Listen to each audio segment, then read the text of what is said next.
And I asked my mentor, I was like, yo, like, why are we doing AIs? Like, why aren't we, letting them naturally breed or whatever? And he told me a story about a dog named Donkey. He's a real popular dog back in the day or something like that. And what ended up happening was he got a sexually transmitted disease.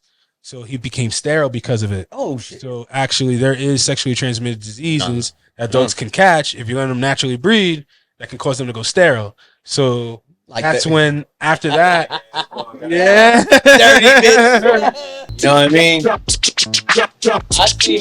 Next time I'm the first resort, the last. Not sloppy second. I'm trying to come in happy on this pod, man. But my brother, my right hand right here, you know what I mean? He be tearing me up, man. If y'all don't know who these two guys are right here sitting before you, it's two of the most famous guys in this dog game that we know and love throughout the world. You need to know these names, man. On my right, your left, we got one of the biggest educator, if not the biggest educator in the world. To his left, one of the most infamous breeders in the game, man. When I tell you about the #1 brindle in the world, the motherfucker who brought brindles, who made them stop talking about brindles because Sonic is here to stay. Who back that structure with Beastie Boy, and now he has another boy Tails. We talking about my man Mike TBC in the motherfucking building, man. I got these two gentlemen together after a course that we did out here, partnered with Breeders Hacks, Angel, DoubleMuscleLineBulls. It was insane this weekend, and luckily we were able to have somebody as famous as my guy Mike pull up. You know what I mean? Sure. But to see two guys like you guys sit down, you know what I mean? Me and my man's right here. You know what I mean? Exotic Network in the building. But we got to take a step back for you guys, man. Don't let me forget Hetty Monster in the building. He's the one who, you know what I mean, plugging all the wires in, lifting all the weights. I would say watch your girlfriend, but he'll take the camera over to your bitch. You know what I mean? He's not that guy.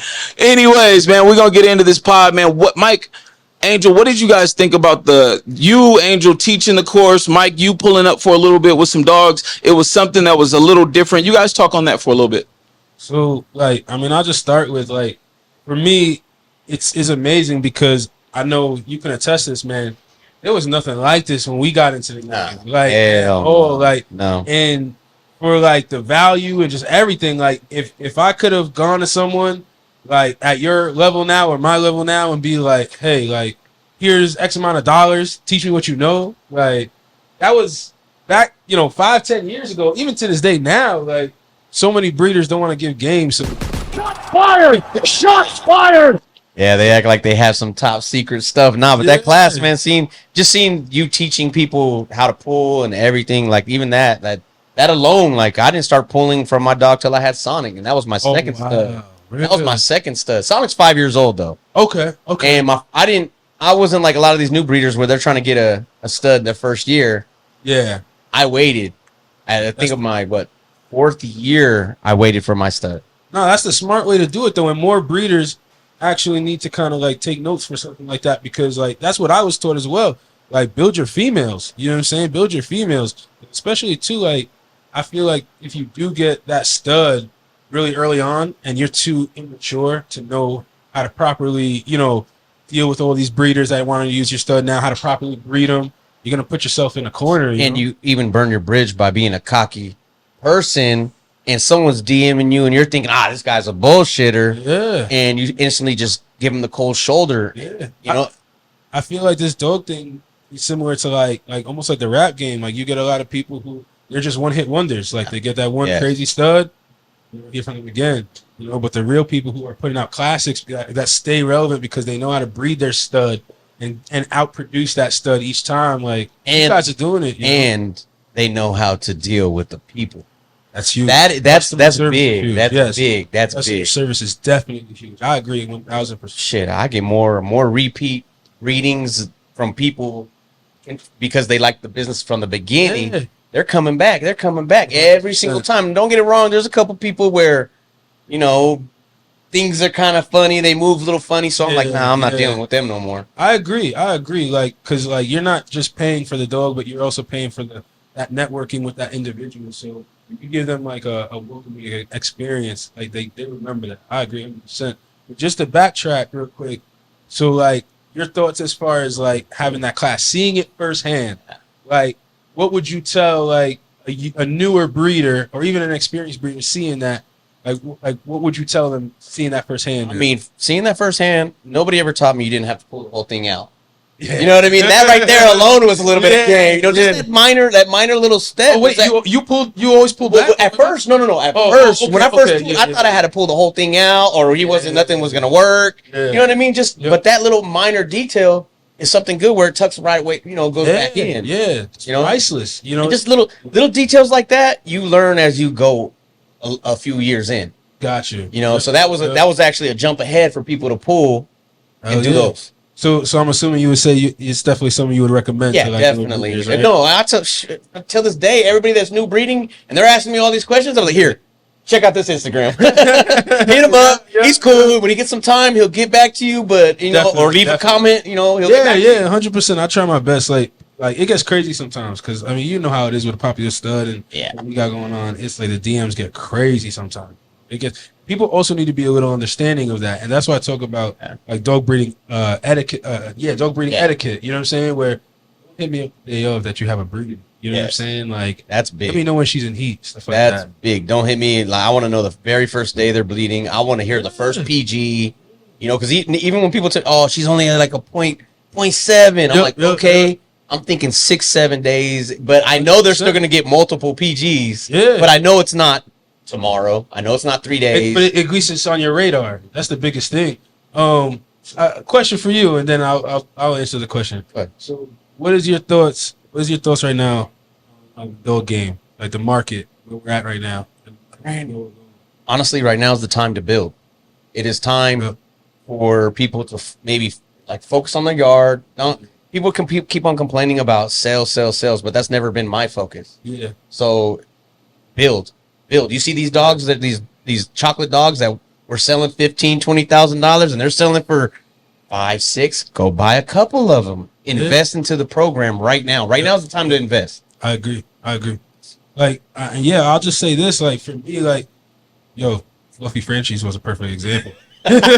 Like, people went crazy spending big money. And I don't really like comment too much. I mean, nothing wrong with Fluffy Frenchies. No, they look great. Frenchies.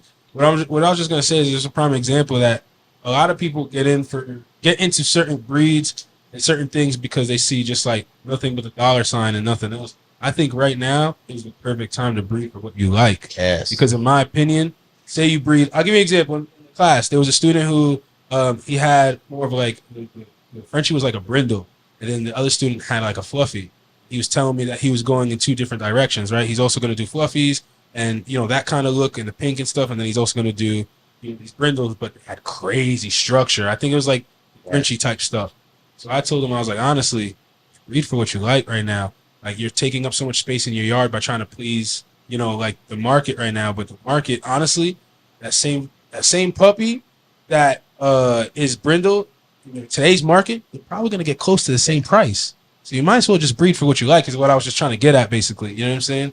Especially in this market right now. Some guys are like, oh, the market's fucked up. They don't even want to hear it. Yeah, exactly. That's what I'm saying, bro. Like, so I just feel like I said, like in today's market, because it is so saturated, I don't think there's going to be a huge dollar difference between breeding what you like and breeding for kind of, I guess you could say, what's hot. And then you'll be known for that look, So if you stay true to you, the vision and what you like, you'll get known for that look. Like that look that, we were talking about earlier, the little scrunched up face. Like people are know me for that look. You're known for Sonic and the look that you carry. So it's like this market right now, right?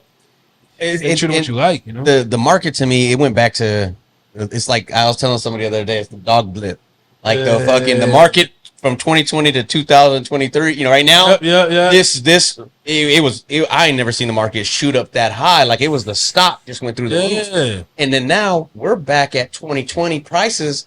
Working man prices are back. All them stud deals. Those are all back. 100%. And high quality is still selling $10,000-$15,000. But a lot of people, they're being blind to their own puppies. They're thinking like, oh, well, if he's getting this, but they don't look, your dog might be the same color, but they don't have that look. and people are too fast in a rush to sell. Like me now, like I learned this from my mentors.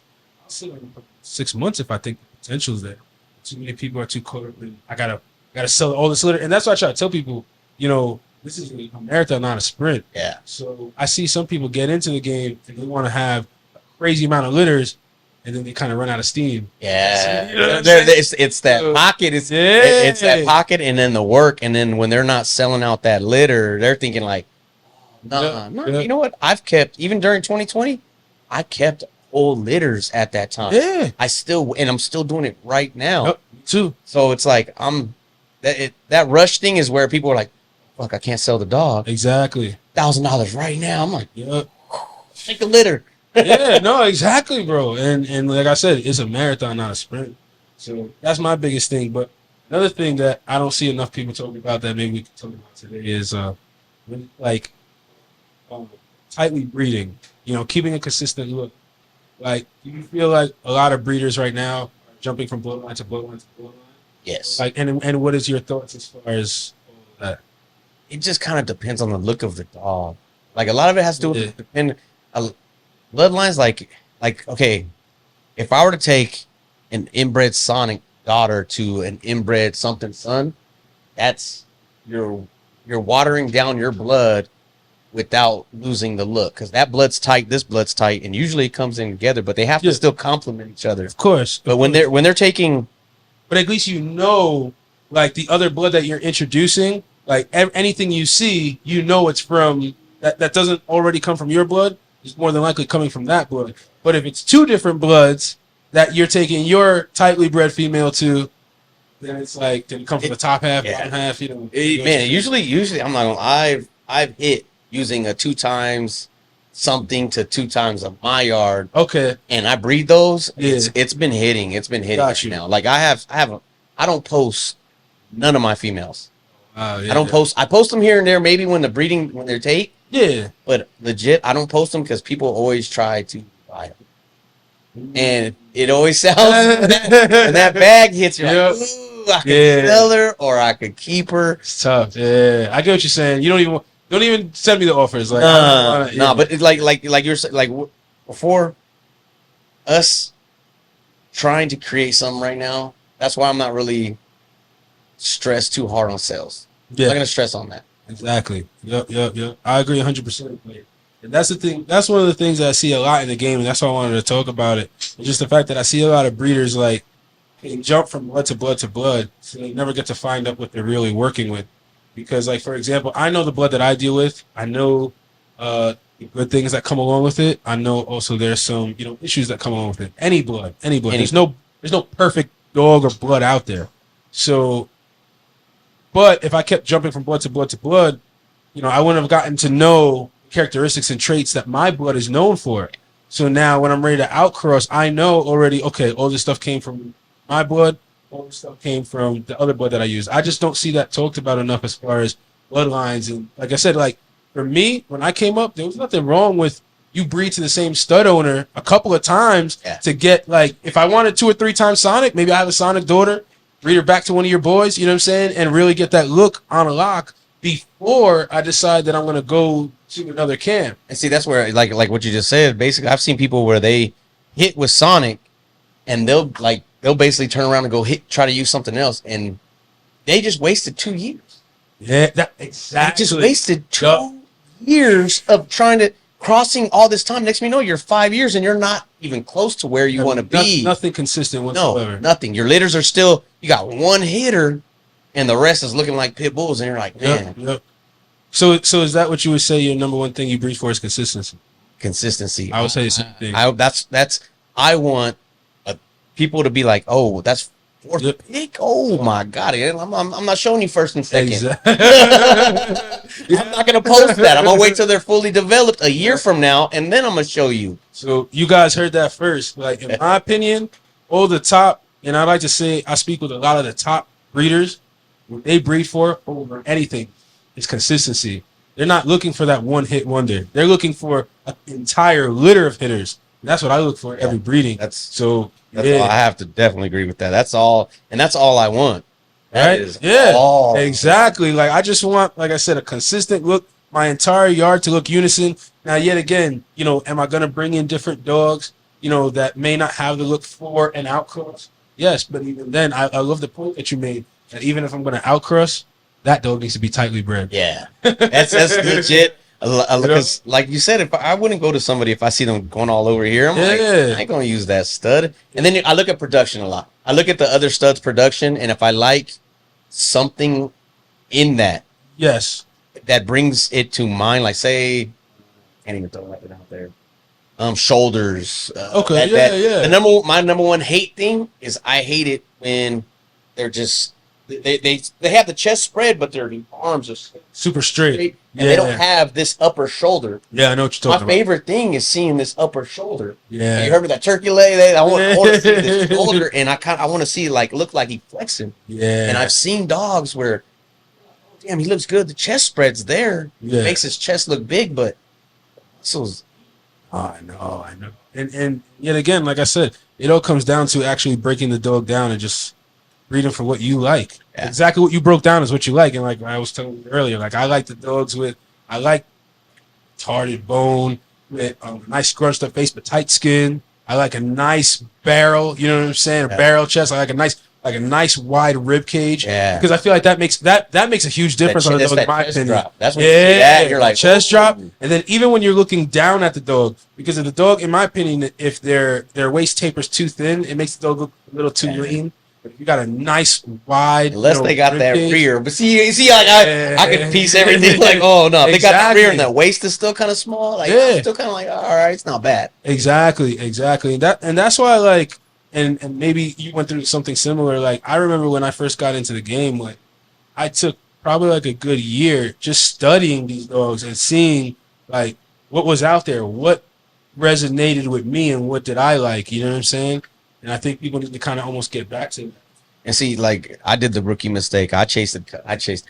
I did that rookie mistake, and that ruined my dog breeding probably for 3 years. Wow, it messed up for a long time where I wasn't really happy. And then that's when he came, and I was like, man, I have never seen. To this day, Sonic still, people are barely getting nice dog. They're barely starting to get his size. I got to see him in person.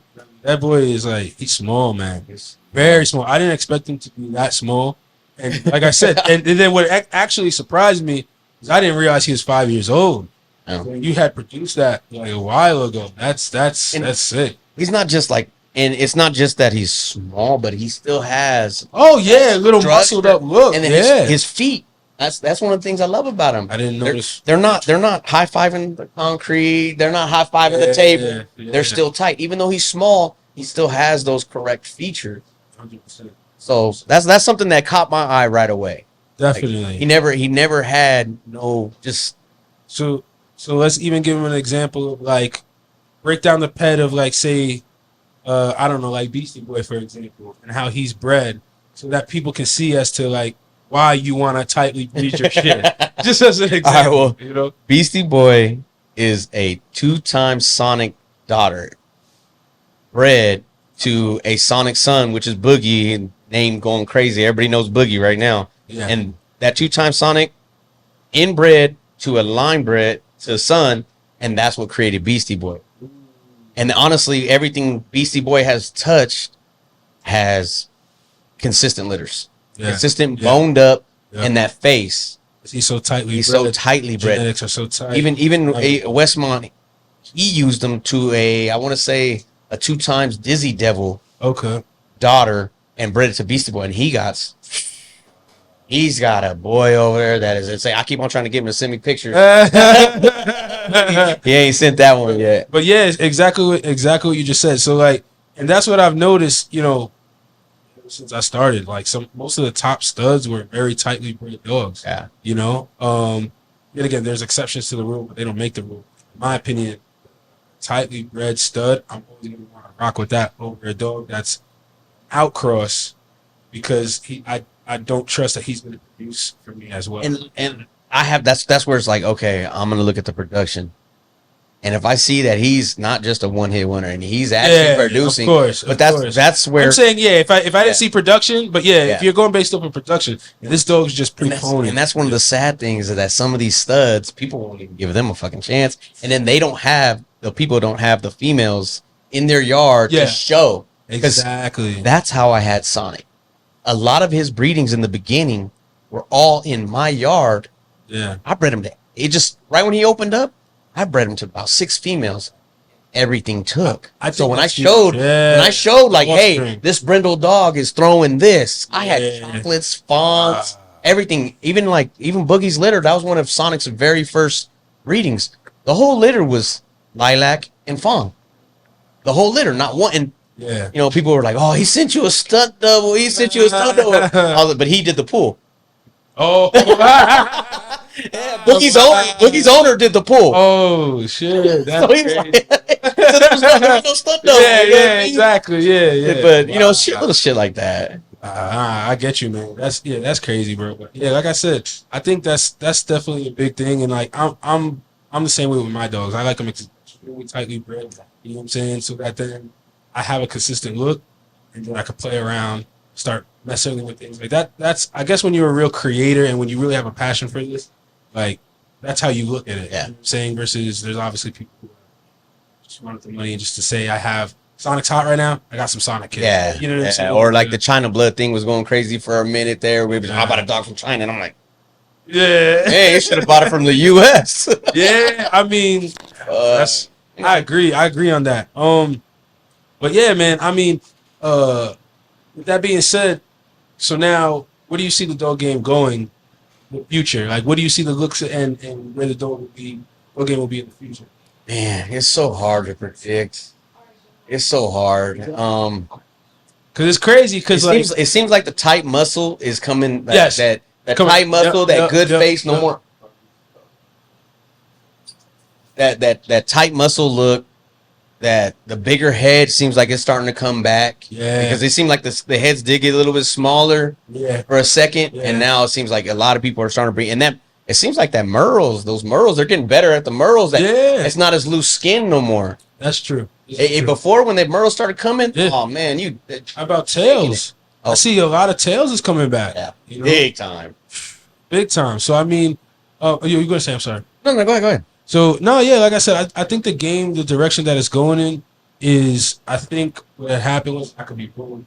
I feel like a lot of there was a lot of bulldogs that kind of took over for a minute, and now it's kind of getting back to just like an exotic, a clean, functional, small, more freakier pocket. You know, like more functional. You know, obviously, yet again, you got your friends for that, but an exotic version. Yeah, because I don't think we're going to be going no smaller than what it is right now. Now, I think people kind of got tired of the super tiny, like super nano. A lot of them were just like looking like a skinny Frenchie. And they were like, oh, I got the smallest dog, and not looking that they see the hydro or, you know what I mean? Like, it's like, what the fuck is that? Yup. So, I mean, that's my thing is like, at least for me, we were willing to take a step back. I don't want to say, because when you say bigger, people think like, big. But what I meant was like we got old school. Yeah, but like when I say we went a little bit bigger, meaning like we got away from super nano stuff.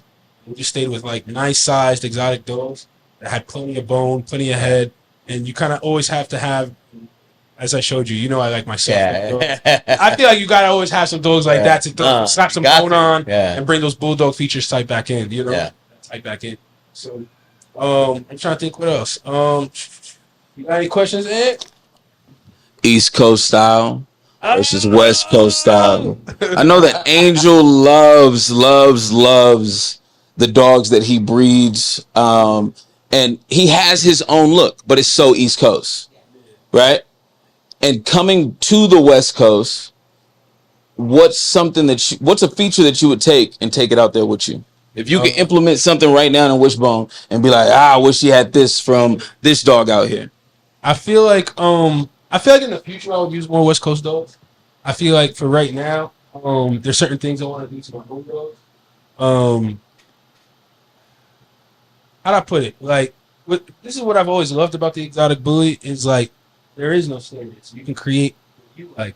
You know what I'm saying? And create a way around it. Like, that's what I've always loved about the breed because it allows you to have creative freedom. You know, I feel like what they're doing on the West Coast is fire.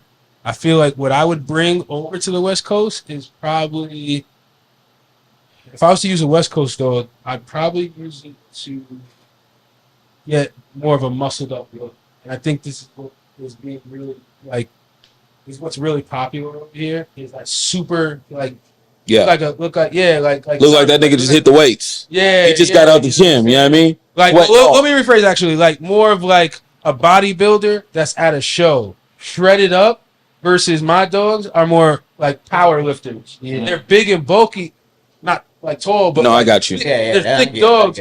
Yeah, but not as shredded. Which I personally, I like to walk on the line in between that. I like that more thicker look. Right. You know. Yeah, that's what I would take and dabble with that a little bit. You know? Now, even though Mike, West Coast is the stand, this is where they buy their best dogs all throughout the world. Is there anything from a dog out there that you feel like you would bring back this way? You ain't got to be modest. No, honestly, I really don't pay attention to what areas I look at the dog. Right. So I've seen some dope dogs in Florida. I've seen some dope ones in Texas. I just use the dog in Atlanta. You're right. Because I'll look and I'll be like, oh crap, I didn't even realize that person was there or whatever. So I get what you're saying. I pay attention to every single area. And you got to think, like, I use the dog from Dallas. I just use the dog from Atlanta. Use the dog from Florida. Real dog man. You know what I mean? Like, I want to blend everything in. Right. Get into my blood. I need some outside blood. That's the only reason. But as far as explain an East Coast dog. I don't want to, because I don't want to say it's like the bulldog look. Yeah. I don't know. You know what I mean? It's a little. That's what it. I mean, it's a little bit closer to because the West Coast was like 7 to 10. What? Yeah, like 8 years. 8 years. Okay, yeah. You know what it is with the East Coast? It's just like there's so many different looks. Like it's hard. In my opinion, it's almost kind of hard to pinpoint one look. Because even with the bulldog, a lot of breeders, like I see a lot of breeders now breed to West Coast dogs. You know what I'm saying? I feel like the look is scattered. I feel like as well is a lot of breeders. There's not a lot of consistency. I'll just say that. But you do have pockets of breeders who like breed, who know how to breed and have very good looking dogs. Have we passed the golden ages of the American Bully?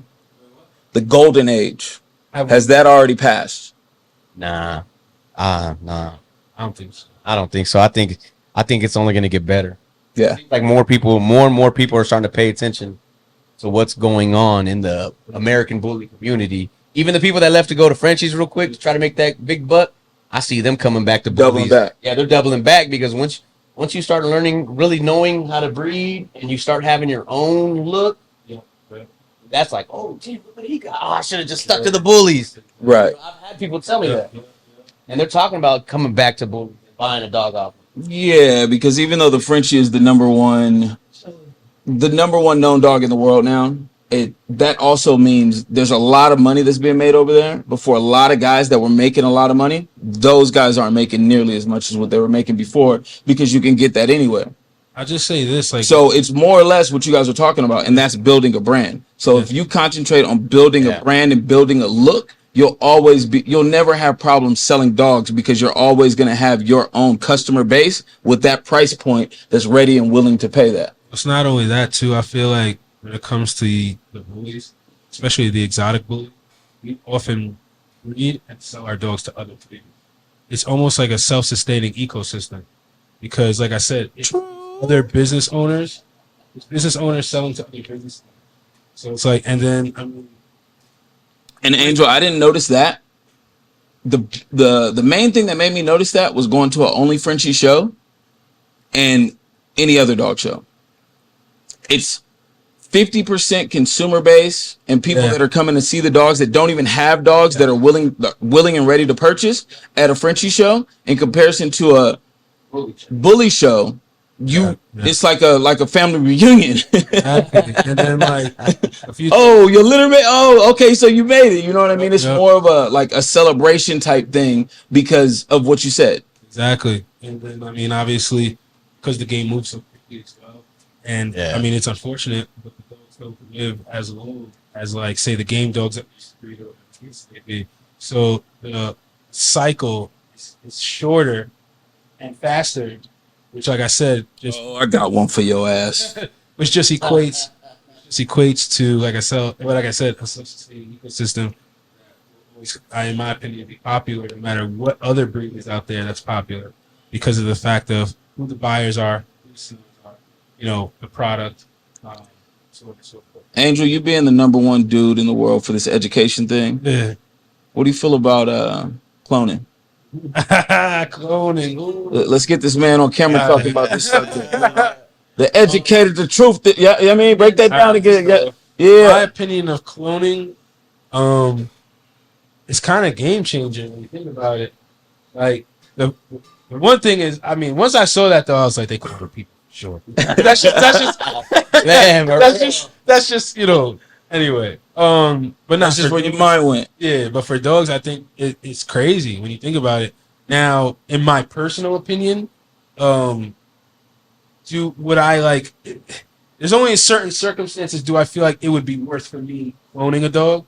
So, prime example is I don't know if I would clone a stud, personally me, because I would just have a bunch of frozen straws off him, So if I can stay frozen off of him for 20 plus years, I think the longest recorded, like I think they said like 40 or something like that. Yeah. So if I could have hundreds of straws off the stud dog, unless like the price was the same to clone him, I don't see why I would need to if I have plenty of protein. So that's just me. Right. So off of frozen, you're not guaranteed to get the same exact dog. With cloning, you are. Wait. No. Oh, okay, I get it. You get what I'm saying? No, I don't. Yeah. So with frozen semen, right? Yes. You can wait 10 years down the line. The mom that whoever you bred that first dog to, wishbone's mother. Okay, so you know what I'm saying? So, but wait, backtrack. I was talking about a stud. Got you. So now for a female, and the reason why I said in certain circumstances I would do this, for a female I would, because prime example is I had a female that died, a friend of mine, unfortunately. If I could have, like, I didn't get a chance to breed her. Right. So, and it was kind of like something that happened that wasn't like of natural causes.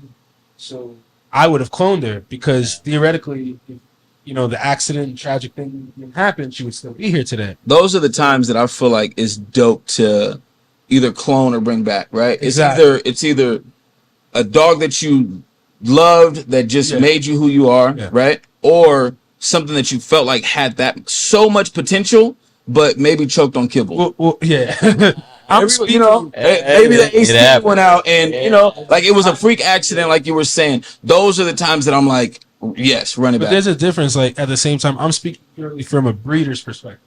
So meaning like I'm looking at my dogs, my breeding stocks, and so forth.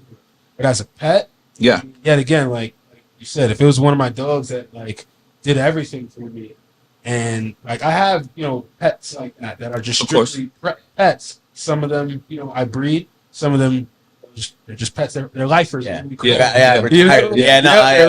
I got a couple. So if it was a lifer and that's a different story. That's something into but like I said, from a breeding perspective, it's an expensive pet right there. What I'm saying, Oh no. So but from a purely breeding perspective, I would really only want to like probably clone females. But then yet again, you never know. We may get to a point where we can start storing the eggs, females. And then may not even if anybody can do it, the scientist is on it, huh? Get in the lab. So, what do you think? What's your thoughts on cloning, man? It's hard. It's something. I don't knock nobody who does it. I think it's dope as hell.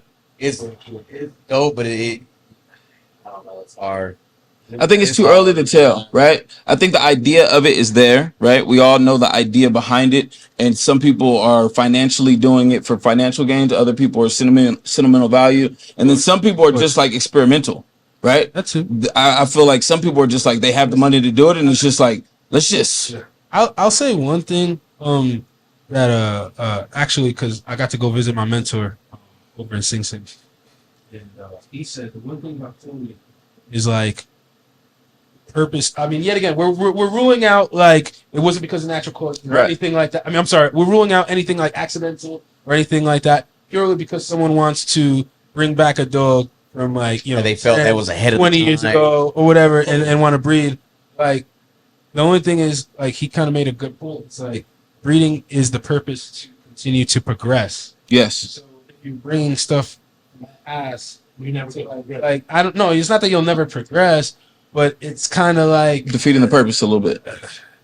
I don't want to say defeating the purpose, but it's just something to be mindful of. It's like how much of the past do you want to really bring back and be using because you're supposed to be moving forward. I understand like bringing dogs back in, like say for example, I have a 2 times whatever female, and I want to bring her back to her great grandfather or whatever. Like, but how many times? But sometimes those dogs from 5-10 years ago, aren't going to be able to hold that weight at this time. That's the only thing that's like because I use a female. If I breed a female, I breed her 2, maybe 3 times, depending on how I love it for females. You know what I mean? For females, I think that's great because I can make if I have like a crazy female, I can make a little army of her and just have a circus of midgets and then breed her to all the studs. Check it out, see what hits. Like that's crazy. Imagine you have a female that's tightly bred. That's exactly what you want. And then you can be like, all right, I'm a breeder to 5 different studs and see what and then like kind of like go crazy. That's crazy. that sounds good, right? Yeah. Imagine like like 5 of the same female. Crazy. I know exactly what I'm all thinking in my yard right now. Right? You know, so I think that's kind of cool. I think like anything. I think like with the cloning, it'll be over time. It's just gonna probably get cheaper. Yeah. Imagine. Yeah. And I think that's something that yet again, bring utilize. Yeah. I think it's a tool. I think it could be utilized done properly. So if people doing nothing stupid, you know what I'm saying? Right. With being all the way on the East Coast, with the educational stuff, are you going to take it to the other side of the world? Are you going to leave the U.S. with Breeders' University, Breeders' Hacks, and travel out? I've had some people inquire from Canada, South America, and then most recently I had people inquire China. Yeah. So it's kind of crazy, like you were saying when you're speaking with that other breeder, how like in other places, they just don't have the knowledge or information, and some of them aren't as open to sharing it with each other. Yeah, no, majority of people aren't doing even like sharing anything. Yeah. And then a lot of vets don't have their own, like vets don't know nothing about breeding. Yeah, they just tell you about what meds when they're sick. You know what I mean? Did you hear? I don't know if you were there for when I said it, but Mike, I have a friend. She's a vet that teaches vets, right? Yeah. So she's the head of genetics and reproduction over where I'm at on the East Coast. She said, "Do you know how many days they teach our vets here neonatal puppy whelping care?" Well, they do it. They do it. You know how many days? How many days? That's 2 days. Oh man, that's not even. That's not enough. Yeah, that's not enough. Like, it's 2 days. So imagine learning what you know now in whelping in 2 days. Oh, so they basically run over everything. Neonatal care is 2 days. That's what she told me. So when you think about that, it's like it's kind of crazy that I'm paying thousands of dollars to someone who potentially may have only had 2 days. Man, I've had some bad experiences with puppies where I try to go to the vet and they're like, "Oh, we can't figure it out," and then I go hit up somebody else. They're like, "Oh, do this." Back when I first started, they're like, "Oh, do this, and your dog's gonna be good." Like, and sure enough, I do it. Then 2 hours after I struggled all day, spent $800-900 on one puppy at the vet, and come home and that's someone just, "Oh no, you just change the diet on the mom, do this." I'm like, are there vets out there that specialize in our dogs? Yeah, there are. And what I've learned, so here's a little gem, is finding a good vet. When you find a good vet, actually cares about dogs. Yeah. And is even a little bit cooler in production. And sometimes it takes 2 vets to have that one vet. You may have only one vet that, maybe they just specialize in production. They're not so crazy about your breed. And you may have another vet that specializes in your breed, that knows how to do palate and pinch nares and stuff like that. It may take 2 to equate one vet, but if you find that one vet, and usually they're going to be in rural areas. They're not going to be in the inner cities. because their overhead's too high, stuff like that. You know, they got a lot of foot traffic from people and stuff. Usually, it's like your country vets. Yeah. If you find a vet that's like that, they're worth their weight in gold. Like I'm talking about, you better send that vet like edible arrangements on Christmas, like all that stuff. Make them a family member. I had one. He retired in 2 years. Damn. It's usually they're older. They're usually He's older, old. He was right? old. Yep, he used to tell me what to do and how to do certain things. And man, he was on top of everything from PGs to whelping to pregnancy, and he helped me out so much, right? Man. And he was 2 years. He retired. That was my first like 2-3 years. So I try to remember everything right now. Yeah. And same thing in the tri-state area. My people from the East Coast that who know what I'm talking about. There's a doctor named Dr. Carlos. He's such a, like I said, he's worth his weight in gold because like he just cares about animals. So and he knows the things too, like reproduction. So like for example, he does C-section, he does progesterone, everything over there. He's helping out people with hernias. I mean the list goes on. So they even named the street after him. They named the street after him because he's just such a pillar. And I'm talking about people from 3 or 4 states will come to him because they don't have, I would say Connecticut, New Jersey, New York, and Pennsylvania, actually. All 4 states, people will go to him.